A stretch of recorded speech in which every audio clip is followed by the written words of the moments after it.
Nearly 4 decades of civil and ethnic conflict in Sri Lanka, in its most violent manifestations, came to an end in 2009. Despite the lapse of almost 10 years, post-war Sri Lanka remains a society in transition, and transitional justice for victims of war continues to be elusive.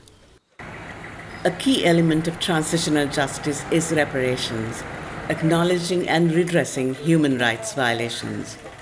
But over the years, government efforts at providing reparations have been transitory and insubstantial. Victim survivors of sexual violence, for example, have not been redressed for the violence they have been subjected to, both in the Sri Lankan state's battle with the People's Liberation Front, or the JVP, and the Liberation Tigers of Tamil Eelam, the LTTE. This documentary examines what victim survivors of sexual violence want from a reparations process. நான் அனுபவித்ததை வேறொருத்தரும் அனுபவிக்கக்கூடாது. நான் பாதுகாப்பாக உணர வேண்டும். ලිංගික හිංසනය සිදු කළ අය වැරදිකරුවෝ විදිහට දකින්නේ නැහැ. අපිව තමයි වැරදිකරුවෝ කරන්නේ. සමාජය පිළිගන්නව නම් දොස් පවරන්න ඕනේ අපිට නෙවෙයි කියලා. එතකොට අපිට සහනයක් ලැබෙයි. நான் வாழ்ந்திருந்த வாழ்க்கைக்கு மீண்டும் செல்ல நான் விரும்புகின்றேன். எனக்கு ஆரோக்கியமான மனமும் உடலும் அச்சமற்ற வாழ்க்கையும் தேவை.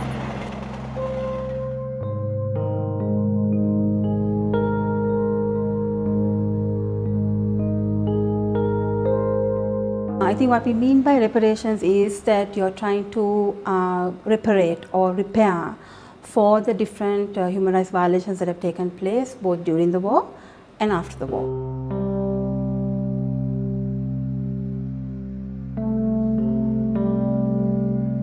If we look at the different types of victims of violence, you'll see that one major category would be the female heads of households. And these are women who, when they go to access certain government services or public services, they have been subjected to sexual violence by government officials as well, and by the military and other state actors. So you have this range of perpetrators. You also have a range of victim survivors, ranging from, for example, even sex workers, especially in the North Central province, which was a sort of a transit point for the military. There were situations where there were women who had been victimized and doubly victimized as a result of the military engaging them in sex work. Then you have the military widows. Now these are the widows of the armed forces that have died in the war, and these women have also undergone what we call sexual bribery when they try to access certain government services. Similarly, you have the early marriages taking place among the IDP populations, the Muslim populations that was evicted from the north. So you have in Puttlam, you have many early marriages. It's again debatable whether they are forced marriages or early marriages, and there is, I think, an overlap when we talk about definitions. But I think it's important to realize that these are people who have been affected by the war and that they have been displaced. And as a result, there has been early marriages taking place, and we take that to mean that it is also a form of sexual violence. Another category, of course, are the male survivors of sexual violence, and this is something that is not talked about much. Most of the sexual violence that takes place against males is while they are in detention. The impunity which the sexual violence has been committed, and the lack of spaces to talk about, the justice systems not being sensitive, and then the psychosocial, mental health, other supports not being available. It's a huge trouble. In an unsecure, unsafe environment, where most of the sexual violence was committed by the people who are armed and who are in control, total control, there was a real risk to many of these women who reported. So the society and the women learned not to report sexual violence, and that is a big problem. இந்த விஷயத்தை அவங்க மறைக்கிறதுனூடாக அல்லது வெளிக்கொண்டாம விடுறதுனூடாக தங்களுடைய பாதுகாப்பையும் தன்னுடைய குடும்பம் சார்ந்தவர்களுடைய பாதுகாப்பையும் கருத்தில் கொண்டு முன் வர்றது இல்லை. நான் எதிர்கொண்ட வன்முறையை குறித்து பேச முற்பட்டால் நான் தான் அவமானத்திற்கு முகம் கொடுத்தேன். நானே குற்றம் சுமத்தப்பட வேண்டியோர் என்ற வகையில் இந்த சமுதாயம் என்னை பார்க்கின்றது. எங்கட ஊரில் பெண்களை துஷ்பிரயோகம் செய்கிறது அவமானமாயும் குடும்ப பிரச்சனையாயும் தான் எல்லாரும் பார்க்கினோம். துஷ்பிரயோகத்தை பற்றி கதைக்கணுமென்று எந்த பொம்பளையுமே நினைக்கிறேன்.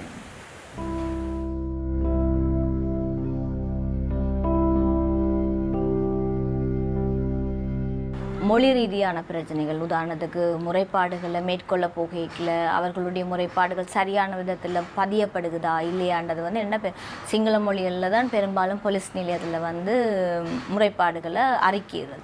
அந்த அறிக்கையிடுதலில் இருக்கிற சிரமங்களோடு அதில் அவர்கள் இன்னும் கூட ஏற்கனவே நடந்த வன்முறையிலும் பார்க்க இன்னொரு தரம் வன்முறையை எதிர்கொள்ளக்கூடிய ஒரு சந்தர்ப்பம் இருக்கிற ஒரு விஷயமா இருந்தது.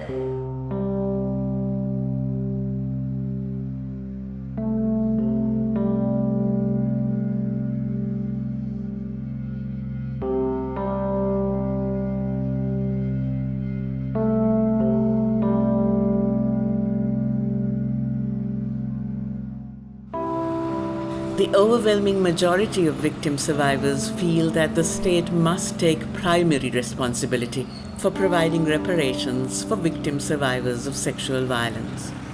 They believe that reparations should not be a one-off activity, but a continuous and sustainable process that benefits the victim survivors in the long term. They seek acknowledgement for the sexual violence from the individuals responsible as well as from the state, as the perpetrators are mainly representatives or agents of the state. நாட்டில் எல்லா கோர்ட்லேயும் நின்றுவங்க சாட்சி சொன்னவங்க தான். அவங்க சொன்ன எல்லாம் வெளியே வந்துட்டுது, அதையும் ஏற்றுக்கொள்ளணும்.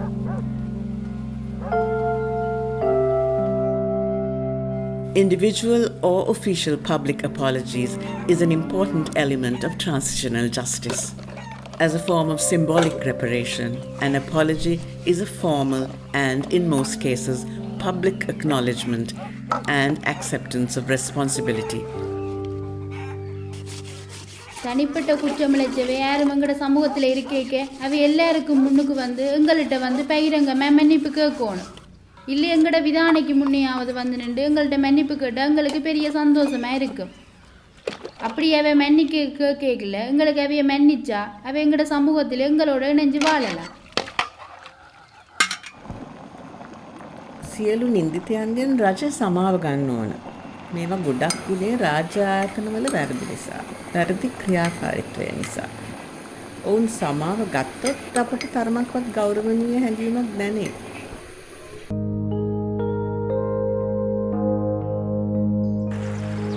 Many victim survivors note that medical support is an immediate form of relief that is sought following the violence, and also a service that must continue in the long term. பாலியல் வன்முறையில் பாதிக்கப்பட்டு தப்பியவர்களுக்கு சிகிச்சை அளிக்கும் செயற்பாட்டிற்கான தகுதியுடையவர்களாக வைத்தியர்கள் இருக்க வேண்டும். பாலியல் ரீதியாக பரவும் தொற்றுக்களுக்கான பரிசோதனைகளையும் அவர்கள் முன்னெடுக்க வேண்டும். இந்த சேவைகள் எப்போதும் கிடைக்கக்கூடியதாக இல்லை.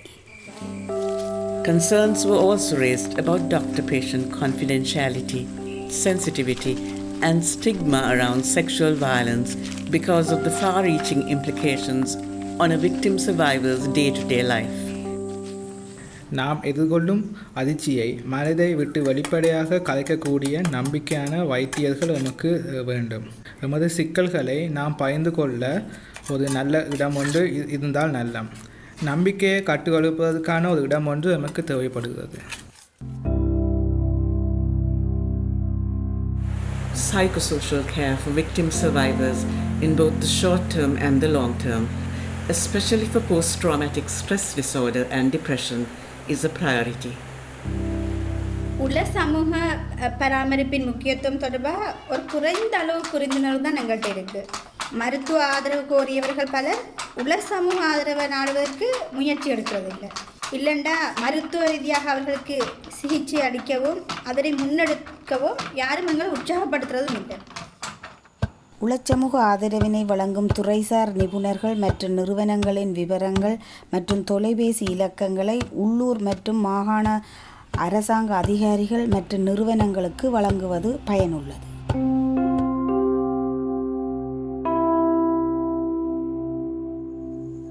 இப்படிப்பட்ட நாங்கள் பொதுவாக ஒரு நூலகத்திலேயோ இல்லது பூங்காவில் தான் சந்திக்க விரும்புகிறோம். பாலியல் ரீதியாக துஷ்பிரயோகிக்கப்பட்டவர்கள் என்று ஒரு முத்திரையிடப்பட்ட இடத்துல சந்திக்கிறது சாத்தியம் இல்லை. While some victim survivors believe that the laws related to sexual violence are inadequate, others feel that it is the attitude, approach, and inaction of law enforcement authorities as well as of the community that prevent the achievement of justice. நான் கிளிநொச்சியில் இருக்கிற police ஸ்டேஷனுக்கு முறைப்பாடு செய்கிறதுக்கு போனேன். அவையில் என்ன என் பிரச்சனையை ஏற்றுக்கொள்ளல. பிறகு நான் இரநமடுக்கு போய் அங்கே என் பிரச்சனையை சொல்கிறதுக்கு போனபோது அவையில் சொல்லிச்சுன்னா கிளிநொச்சிக்கே நீ திருப்பி போய் என் பிரச்சனையை சொல்லணும். நான் அங்கே வந்து பிரச்சனையை திருப்பி சொன்ன போது தான் கொஞ்சமாவது என் பிரச்சனையை ஏற்றுக்கொண்டுச்சினேன். நானும் சட்டத்தை எல்லாத்தையும் மதிக்கிறதா, ஆனால் இந்த சட்டத்தை நடைமுறைப்படுத்துகிறவங்கள்லாம் நான் மதிக்கிறதே இல்லை. நானும் எல்லாத்தாலையும் பாதிக்கப்பட்டு வந்தவனா. இந்த குற்றம் இழைத்தவர்கள் முன்னெடுத்த சித்தவதை செயற்பாடுகள் குறித்து விசாரணை மாத்திரமே எங்களுக்கு வேண்டும். இது நான் மட்டும் இல்லாமல் என்னோடு சேர்ந்து தடுக்க வைக்கப்பட்ட අනේවරුන් ஒரு வேண்டுகோளாக கேட்டுக்கொள்கிறோம். හැකිනම් වැරදිකරුවන්ට දඬුවම් කරන්න ඕන. මේ හමුදා නිලධාරීන් ප්‍රසිද්ධියේ තමා සිදු කළ අපරාධය පාපොච්චාරණය කරලා ජාතියෙන් සමාව ගන්න ඕන. குற்றம் செஞ்சவங்க ஆயுதப்படையை சேர்ந்தவங்களா இருக்கிறதால பாதுகாப்புன்றது முக்கியமாக இருக்குது. ஏனெண்டா அவைகளால் எங்களுக்கு மேலே மேலே பிரச்சனை வரதுக்கான வாய்ப்பும் இருக்குது. இதை தடுக்கிறதுக்கான நடவடிக்கைகளையும் எடுக்கணும். ஒரு தமிழ் பேசக்கூடிய ஒரு பெண் போலீஸ் அதிகாரியை நான் சந்திச்சிருந்தா எனக்கு வன்முறை பற்றி பதிவு செய்கிறதுக்கு இலகுவாக இருந்திருக்கும். கொஞ்சம் பயம் இல்லாமையும் நான் உணர்ந்திருப்பேன்.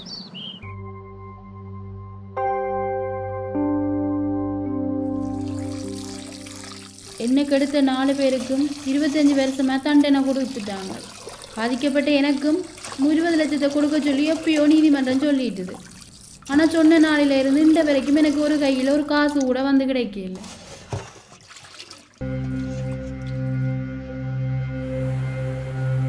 Compensation was not perceived by victim survivors as a solution on its own, especially without acknowledgement or recourse to justice. Equally important is raising awareness on reparations. Victim survivors need to be aware that accepting compensation does not mean closing the door to accountability and non-recurrence. However, given that most victim survivors have received little or no relief for any of the range of sufferings they have undergone during times of conflict, many are open to the idea of compensation. අපට රජයෙන් කිසියම් මන්දියක් ලැබුණොත් ඒක අස්වැසිල්ලක් වෙනවා. කෙටි කාලීන වේවා දිගු කාලීන වේවා අපට ඕන මොන විදිහක හරි සහනයක්. நான் வீட்டில் இருந்தபோது என்னை அவர்கள் கடத்தி கொண்டு சென்றார்கள். பின்னர் நான் அங்கிருந்து தப்பி வீட்டுக்கு திரும்பி வந்தேன். என்னை அவர்கள் சித்திரவதைக்கு உள்ளாக்கினார்கள். அதற்கான இழப்பீட்டினை நான் அவர்களிடம் வழங்க வேண்டும் என்று கேட்டுக்கொள்கிறேன். அதற்குரிய இழப்பீட்டினை வழங்க வேண்டும். ஓய்வு பெற்றது முதல் மரணிக்கும் வரை, அதன் பின் மரணத்துக்கு பின் என்னுடைய மனைவிக்கு இந்த இழப்பீட்டினை வழங்க வேண்டும் என்று கேட்டுக்கொள்கிறேன். குடும்பத்தோட ஆலோசித்து தான் ஒரு தொகை முடிவு செய்யணும். ஏண்டா குடும்பத்துக்கு குடும்பம் தங்கியிருப்பவர்கள் மற்றும் குடும்ப உறுப்பினர்களின் தேவைகள் வேறுபடலாம். எனவே முன்னிர்ணயிக்கப்பட்ட ஒரு தொகை அல்லது அந்த விதமான ஒரு முடிவு சரியாகாது. ඉතින් සියලු දෙනාට හිමි වුණත් මගේ මහත්තයා මිය ගිය විට මට වන්දි ලැබුණේ නැහැ. පසුව මට දැනගන්න ලැබුණේ මහත්තයා රජයට එරෙහිව නීති විරෝධී කටයුතු වල යෙදුණු බවට ලිපි ගොනුවල සඳහන් වෙලා තියෙන බව. මම හිතන්නේ පොලිස් නිලධාරියාගේ ලිංගික අල්ලස් ඉල්ලීමට එරෙහිව මම සටන් කළ නිසා මගෙන් පරිගන්න ඔහු එහෙම කරා. Victim survivors request that the government provides debt relief or debt servicing to them, as they are struggling to pay off their debts. Another option that is suggested is interest-free loans as a compensatory form of reparation. හානි පූර්ණ යන සංකල්පය අපිට හීනයක් වගේ. මොකද විශේෂයෙන්ම මානසික සහ ශාරීරික වේදනාවක් වෙනුවෙන් සමාව ඉල්ලීම් වලින් අපිට සෑහීමටපත් වෙන්න බෑ. ලිංගික හිංසනයේ මකා දැමිය නොහැක්කක් නිසා මානසික පීඩාව ඇති වෙනවා. අවමානයට කවදාවත් මුළුමනින්ම වන්දි ගෙවන්න බෑ. නමුත් මිනිස්සුන්ට මුදල් අවශ්‍ය නිසා ඔවුන් වන්දි ගෙවීම පිළිගන්න පුළුවන්.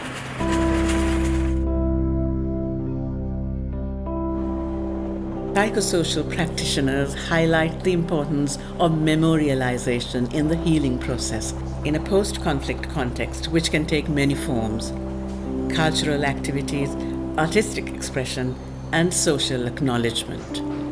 They believe that the process of memorialization supports recovery and helps people to regain dignity and trust in the social processes.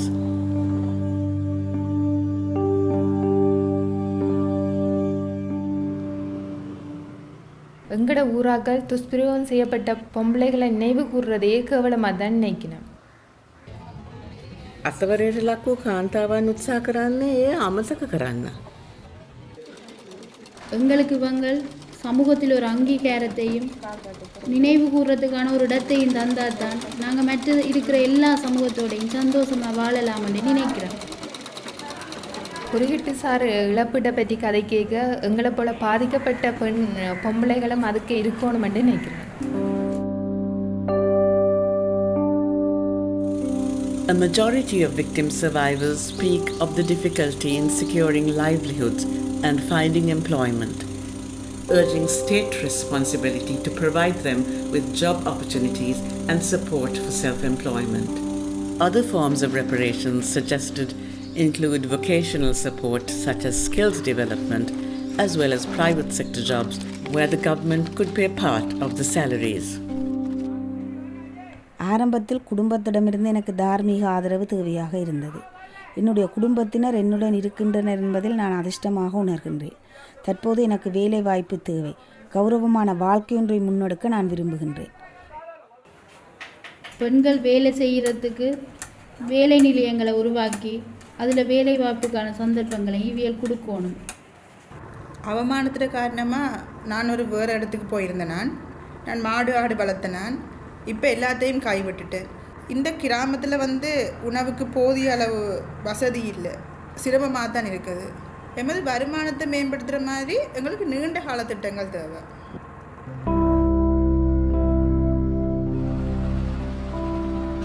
Victim survivors feel that ensuring non-recurrence is critical as a form of reparation. Suggestions to the state include understanding perpetrator psychology, creating attitudinal change, and documenting cases of sexual violence and their impacts for public knowledge. However, they emphasize the importance of first redacting identifiable victim-survivor information. விழிப்புணர்வை செஞ்சால் எல்லா இனங்களுக்குள்ளே இருக்கிற பழிவாங்கிற உணர்வும் இல்லாமல் போயிடும். அதோட பெண்ணுரிமை, மனித உரிமை என்ற விஷயங்களை எல்லாம் உள்ளடக்கி எங்களோட படிப்பிலையும் மாற்றத்தை கொண்டு வரும். Many victim survivors also underscore the need for law reform, since they feel that the existing laws are not sufficient to protect them and to prevent the recurrence of conflict and violence. අඩුතරමේ අපි අද ජීවත් වෙනවා. බොහෝ අය නිරපරාධ මිය ගියා.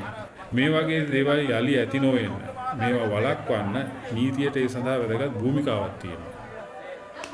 இனி குற்றம் செய்ய போகிறவங்களை நாங்கள் தடுக்கணும்னு சொன்னால் முதல்ல குற்றம் புரிஞ்சவங்களை நாங்கள் தண்டிக்கணும். Victim survivors and their representatives make strong recommendations around the Office of Reparations that the government is poised to establish. They highlight, for example, the need for women in the office as staff members. එම කාර්යාලය ශක්තිමත් වගේම ස්වාධීන වෙන්නත් අවශ්‍යයි. දේශපාලන හවුල්කාරීත්වයකින් තොර විය යුතුයි. அனைத்து பாதிக்கப்பட்ட குழுக்கள் குறித்தும் அது கவனம் செலுத்த வேண்டும். அலுவலகத்திற்கு முன் வருபவர்கள் அனைவரும் சமமாக நடத்தப்பட வேண்டும்.